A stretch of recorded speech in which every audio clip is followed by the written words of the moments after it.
Good evening, everyone. Reid Bullock here, talking about chapter 20, the life and thought of Paul and Raymond Brown's An Introduction to the New Testament. I'm going to go over a quick general outline of what Brown covers and then get into some of the stuff that I thought was interesting that Brown mentioned in his outline.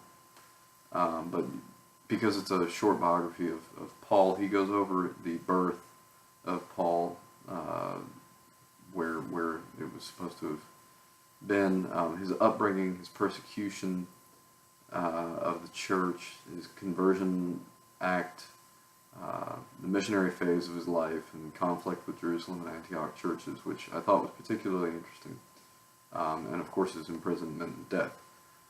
But some of the issues that Brown raised that I was not really aware of until I read this chapter was that scholars differ as to which sources of information we have about Paul to believe. There's really two sources that he mentions. It's the Pauline letters and the book of Acts. Over time, the pendulum swung back and forth. Some believe the letters, some believe the book of Acts. It seems to be that this day and age, Pauline letters are the ones that people rely on the most. They tend to think that Acts is probably too freely written. But he also mentions that there's a third group that believe the middle ground is somewhere based on the letters and supplemented with Acts, which kind of makes sense to me. There's information in both. It's not universal, so there's unique sources of information on both sides. He also goes over why did Paul persecute the church. He references a couple of other scholars, one of them saying that it was his zeal that caused him to persecute the church, but he questions, was it truly the zeal, or was it the fact that the people that Christians were hailing as the divinely appointed Messiah for Israel was a man condemned by the faithful, and that, how could you possibly believe that? But then he also mentions a couple of other reasons why Paul might have persecuted the church. He then gets into something that to me was the most interesting part of the whole chapter, and it's really this tension between Jewish adherence to Christianity, early Christianity, and the Gentile adherence to Christianity.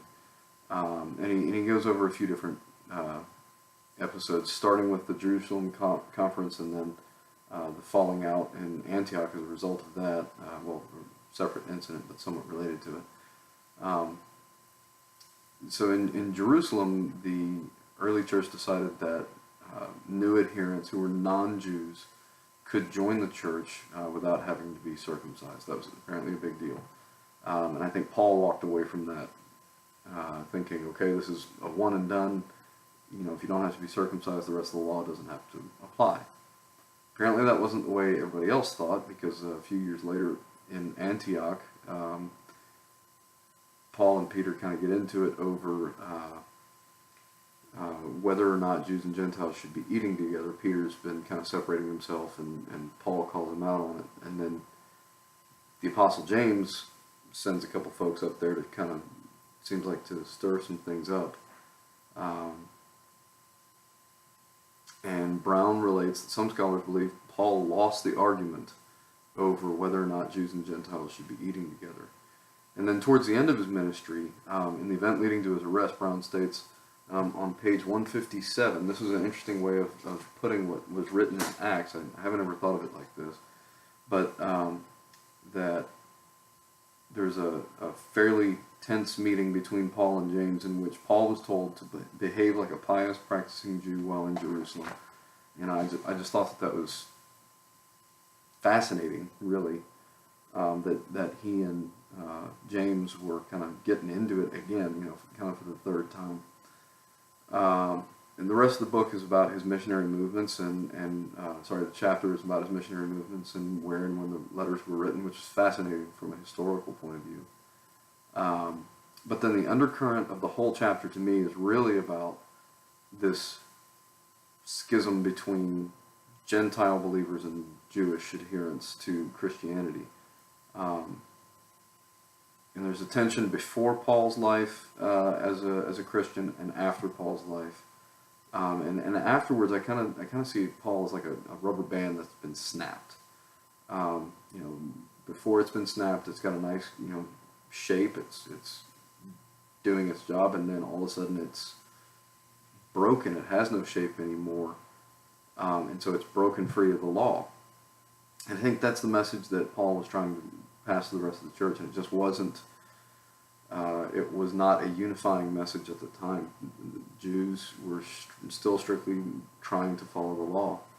And I thought that was the most interesting thing about what Brown wrote. So I'd be interested to know what you all think. Please let me know what your thoughts are and if you kind of picked up on the same thing. Thanks.